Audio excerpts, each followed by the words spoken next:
Today we welcome back Diana Raab, a PhD. She's a memoirist, a poet, an essayist, a blogger, and a speaker. She presents workshops in writing for healing and transformation and has a PhD in psychology with a concentration in transpersonal psychology with a research focus on the healing and transformative powers of memoir writing. Wow. Her educational background also includes health administration, nursing, and creative writing. She's an award-winning author of 10 books, over 1,000 articles. Wow. And articles and poems, and editor of 2 anthologies, written 2 memoirs, and 4, now is it 5 poetry books? 6 poetry books. Tonight, please welcome Diana, who's here to talk about An Imaginary Affair, Poems Whispered to Neruda. Woo! Take it away. All right. Thank you, Michael, and thank you everyone for coming on such a beautiful summer evening. Those of you who are writers and poets, and there's some really big-wig poets here, so I'm very honored to have you all here, poet laureates, etc. And so all of you who are writers know that there's nothing like receiving that big box of books on your front doorstep when a new book has come out, and that pleasure is just so divine. And for me, the second pleasure is having your first poetry reading, and so I'm very happy to be here tonight. This is very blissful. This is my 6th poetry collection. Actually, I have 2 chapbooks. This is a chapbook, and I have 4 regular collections. My poetry collections seem to have a theme. I don't know, it's just kind of fallen that way. And so the theme of this one is Poems Whispered to Neruda. And basically they're poems in response to Pablo Neruda, who's a Chilean poet, in response to his poetry. And in the poetic world, we call that poems after Neruda, which I learned from Laurent. And so when I first submitted the manuscript to Finishing Line Press, I had put my titles of the poem, and underneath in parenthesis I wrote the poem that I was responding to of Neruda. But unfortunately they removed that part. And so they put a note section in the back with the list of all the poems I've responded to. So when you're reading the collection, you'll have to kind of do a lot of flipping back and forth. People have asked me why I like Pablo Neruda, and I guess my quick answer is that I love his passion for life. I think he had a lot of interest in people and love and odes, and so he wrote a lot about love, death, relationships, and just kind of the ordinary things in life. He also thought that he saw poetry as very nourishing, and I find poetry very nourishing as well. And I think part of it is that we have to stay in the moment when we're writing poetry, and we write about the past, but really we're in the moment. Last week I heard Dorian Lau speak, and what she said about this is, right where you are, there's a whole world inside of you. Go into the body. And that's what I feel Neruda has done over and over again. He just sinks into his body to do his writing. And as he's known for the love poetry and the odes, I love his odes. I mean, Ode to Artichoke. I mean, who would think of writing an ode to an artichoke? Or who would think of writing an ode to wine, you know? So I think he was brilliant in that way. Similar to a lot of creatives, he had a traumatic childhood. His mother died within a month of his birth. And so his father was not very encouraging of his poetry, and that, in fact, he discouraged him to write poetry. And so in his frustration, when he decided to get published, he changed his name. So Pablo Neruda is his pen name. And by the age 20, he already had 2 poetry collections, so that's how he was really a born poet, I would say, yeah. In summary, I just want to say that his poetry's really resonated with me, which is why I chose this. My last poetry book was dedicated to Anais Nin, whose writing resonated with me, and I'm just finding I'm falling into this theme of having themes, and what's wrong with that? Is anything wrong with that? No. I guess at one point, maybe when I'm much older, I'll have a collection of a mélange, as they call it in French. And so let's have a listen to some of my poems, and thanks again for coming. All right, so let me start. My heart broke loose with the wind. This is in response to his poem, Poetry. By the way, this book also comes in hardcover, but they didn't get them here in time, so but you can order online. My heart broke loose with the wind. On the pages of a Cahill Gibran journal, my voice was freed. The wind squalled through my brain, beaten down by words, abusive. Such liberation possessed me wholly. His revelation bloomed. So unlike my mother's mutterings as she drifted in and out of madness. My lines at 10 engendered many other poems holding and healing me, once deeply shattered. Those words now yearning for the divine, just like the prophet Cahill Gibran. Mm-hmm. For those of you that are following, the next poem is on page 7. And you really know seasoned poets, because they're the ones that will be following in the book. Thank you. I love your sonnet, which is in response to sonnet number 17. Dear Pablo, loving you is as easy as my breath in and out, which sustains me when we are apart. You might think you don't know me, but I am the magic that reaches for you in the night's gloom, and the shooting star that blasts its way to your garden's horizon. Can you feel my gentle hand upon your shoulder? A hummingbird's happy flutter? Come lay your head on my feathery pillow. Oh yeah, go. Leave your garden for mine. I have been waiting long enough. This sonnet is for you. Yeah, normally it retails. Next poem is page 11, Your Smile, which is a response to your laughter. This poem is dedicated to my son, who's 33 now, but he had a very difficult 20s, late 20s. He's great now, by the way. He's a little publisher in his own right. And he's a father of 1.5. Your smile.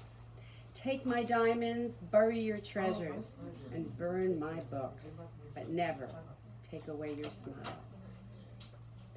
Don't take the carnation back that you picked as a child, the baby food left on porcelain plates, or that golden light on everything on the day you were born, son.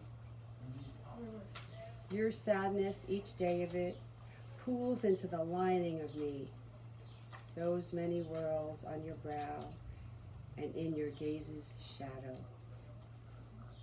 Let me tug them from you as you sleep, not far from the turbulent ocean.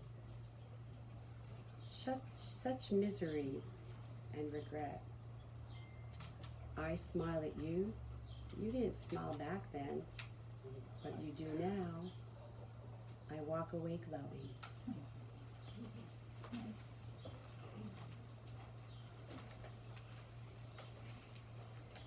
Next poem on page 14, Please Be Still, in response to I Like You to Be Still. I copied a little bit of his title there. I'd like for you to be still, but only if you can be still beside me. Under a palm tree, beneath my rainbow, inside my marrow, which craves the rhythm of your enfolding body. Today, I look into your eyes and they are dry, no glisten like yesterday, no whisper of loneliness, just neutral. As you breathe out melancholy and inhale bliss. I speak to your silence and crave to have you inside me, present, still, enough.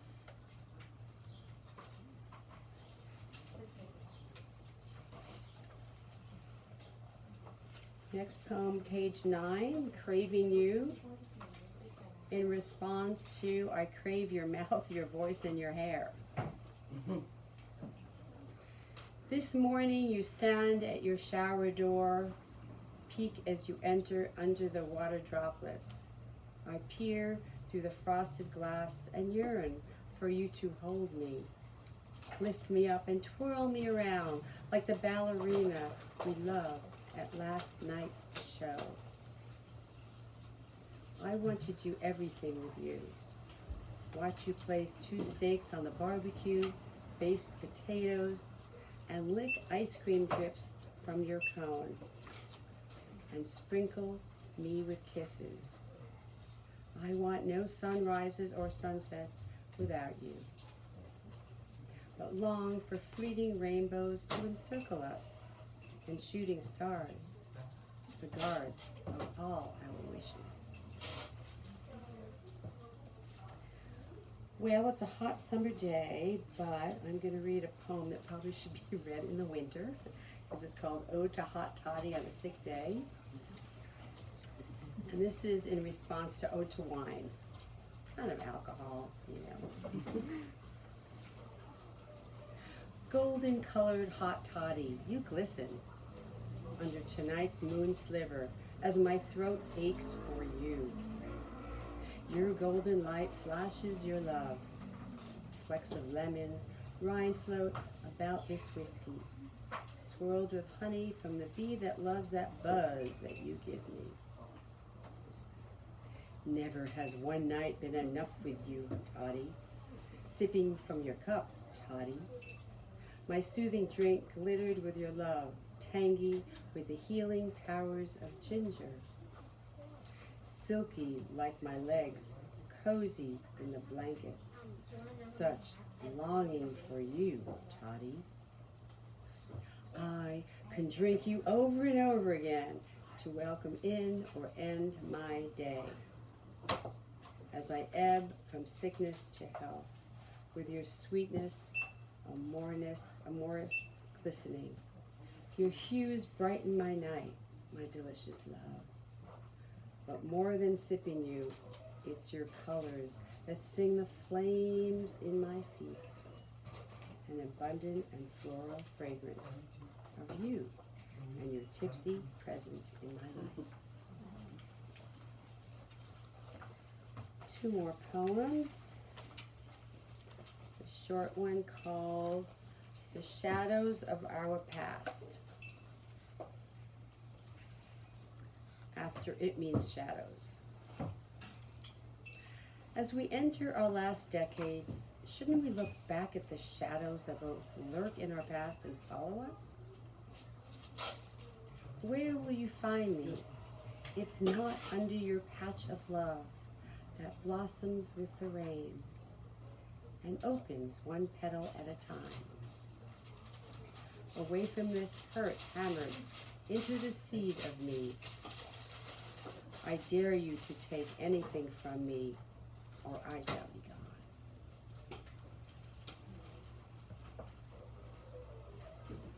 gone. Last poem, and thank you again for coming. I'll sign books at the end. This actually is the last poem in the book, because I never want you to forget me. And the poem is called Please Don't Forget Me. I want you to know one thing.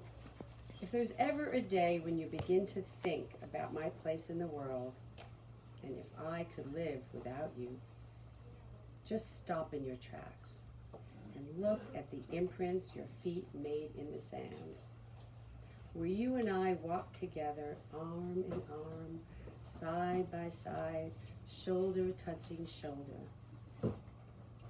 You are ingrained in my brain like every kernel of sand that lies beside the largest ocean. In this world where we inhabit 2 sides familiar, yet foreign to one another. But in the end, I had to let you go. Because when you love someone, that's what you must do. Set them free to do what they need or want, and when they want to do it. Whether it's with you or not, while always keeping in mind I will never, in my lifetime or yours, stop loving everything about you. Woo. Thank you. Oh, Thank you. Chocolate.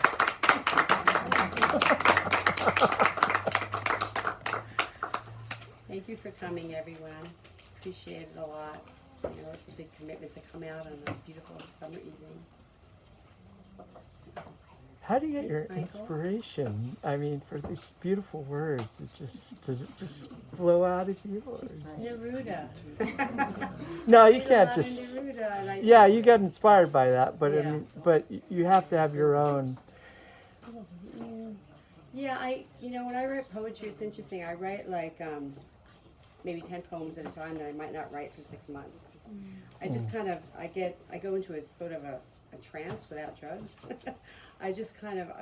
Usually there's an image, like Doria Lau was talking yesterday, she said when she's stuck, and I do this sometimes too, she'll just grab like 10 words from any book and put them on the page, and she'll come up with a poem with those words. And I thought that was brilliant. I don't usually do it with 10 words, but I might do it with 5. But my inspiration comes from living life and from images and feelings I feel. And I usually start with the title. And then I go backwards. I don't put the title afterwards for some reason. It just kind of works for me. It's kind of like my serves as my outline, if you will. So, yeah. You have a lot of outlets, though. You have a lot of, in activities going on, inspiring others, doing your own writing. And I'm wondering about just how you find the time, the energy to do all of these things and do them so well. Oh, you're so sweet. Thank you. I don't do everything well, obviously, but I don't know. I just, the pandemic was hard on me. I wrote a memoir during the pandemic, but didn't write a lot of poetry, didn't feel very inspired. I think students, those of you who teach, and a lot of you do, students inspire you to a certain extent. So I get a lot of inspiration from that. I taught a lot during the pandemic at libraries online, like across the country, which is really interesting because there's people from all over and they all come with different perspectives, and they kind of inspired me too. So, yeah, time. I've always been pretty organized. I have 3 kids, and I had to be really organized. I wrote when they were very little and continue to write. And out of the 3, only one's a writer, but that's okay. Could be worse. 1 out of 3. Yeah, but thank you. Those are great questions. So I'm wondering if poetry is sort of an outlet for love and talking about love. I know Lost is about that. This one's also about kind of fleeting moments and beauty and love and affairs. Is that kind of the language that you speak when you write poetry? Yeah, a lot of my poems, good observation, are related to love and caring and relationships.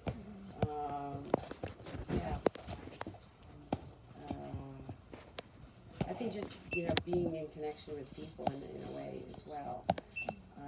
And that's why I like Pablo's. I wish I could write in Spanish, but Pablo's words, because he writes a lot of love poetry, and I really relate to that. It's kind of like different energy that flows in your other writing. Yeah, I did it when I read Lust. I read it down at that place down in Santa Monica, and all the poets read at. Which one? No, Mariano is on the board. Oh. You've read there. Thank you. So I read Lust there with another woman, Alexis Foucher. Yeah. And like her poems are like so different than mine. They were sexy, but they were like, whoa, like she says, yeah, my poems are vulgar. And so, you can write all different kinds of poetry, love poetry and intimate poetry, but I kind of like staying kind of safe. Because, I want it to be like PG. You can go overboard. Yeah. Any other questions?